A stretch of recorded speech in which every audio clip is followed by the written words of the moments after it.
मोतियों की रात थी। राज अपनी पत्नी नूतन और बेटी श्रेया के साथ एक होटल में था। आज उनका वहां आखिरी दिन था। उन्होंने सोचा कि रात गुजारकर सुबह निकल जाएंगे, लेकिन होटल ने उन्हें उसी वक्त चेकआउट करने के लिए कह दिया, तो उन्हें मजबूरन रात में ही वहां से निकलना पड़ा। इन होटल वालों के अंदर जरा भी इंसानियत नहीं है। अगर रात गुजार लेने देंगे तो क्या हो जाएगा। चलिए कोई बात नहीं, आगे चलते हैं। कहीं न कहीं रुकने की जगह मिल ही जाएगी। हम लोग कहाँ जाएंगे पापा? चलो कार में बैठो, देखते हैं। वो लोग एक छोटे शहर में थे।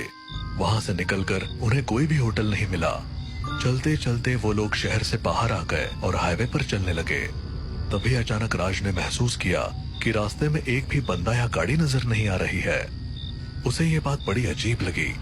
तभी अचानक पीछे से एक बड़ा सा ट्रक हॉर्न बजाता हुआ आया, जिससे तीनों लोग झिझक गए और राज के हाथों से स्टीयरिंग अचानक घूम गया और कार ट्रक से टकराते टकराते बची।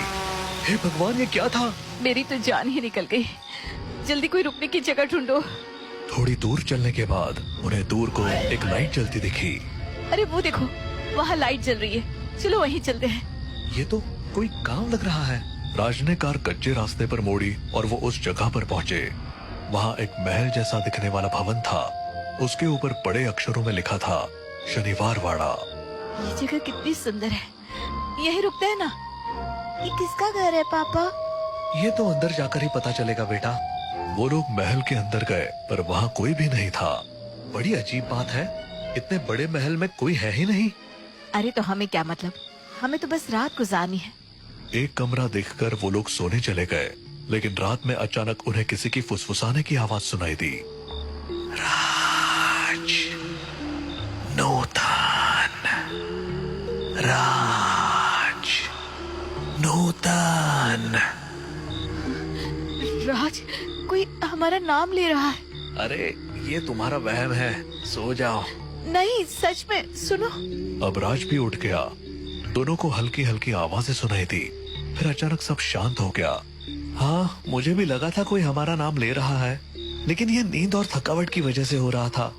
यहाँ कोई है ही नहीं जो हमारा नाम ले, और अगर होता भी है तो उसे हमारा नाम कहाँ से पता चलेगा। इसलिए चुपचाप सो जाओ और मुझे भी सोने दो। रात भर उन्हें कुछ न कुछ अजीब लगता रहा और वो बस किसी तरह से रात काट पाए। लेकिन जब सुबह हुई तो उन्हें असली शौक लगा। भव्य महल अब एक खंडर में बदल चुका था।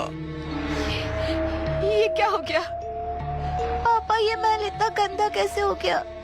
भगवान के लिए जल्दी बाहर निकलो यहाँ से। वो लोग डर से थरथराते हुए बाहर निकले।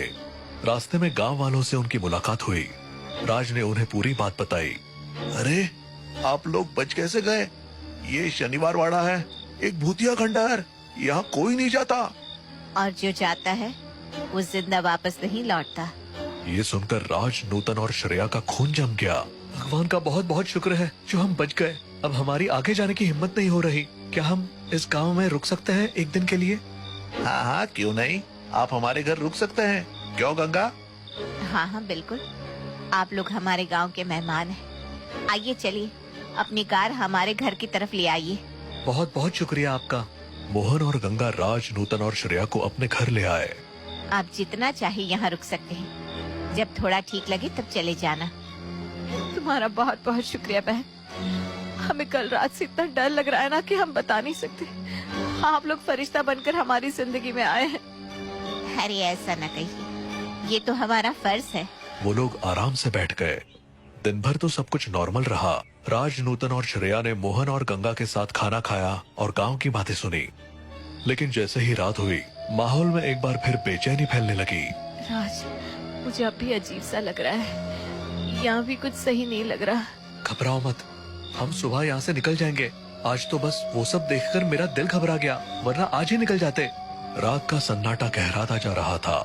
सभी सो चुके थे, लेकिन तभी अचानक बाहर जोर से शोर मचने लगा। राज, ये शोर कैसा है? लगता है कुछ हुआ है। चलो बाहर चलते हैं। मोहन, गंगा, राज और नूतन जल्दी से बाहर निकले। बाहर गांव के अन्य लोग भी इकट्ठा हो चुके थे।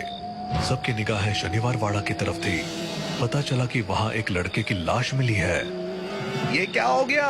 इतने सालों बाद फिर से मौत। वो लड़का आखिर वहाँ गया ही क्यों? गांव में अफरा तफरी मच गई। लोग डर के मारे एक दूसरे से चिपके हुए थे।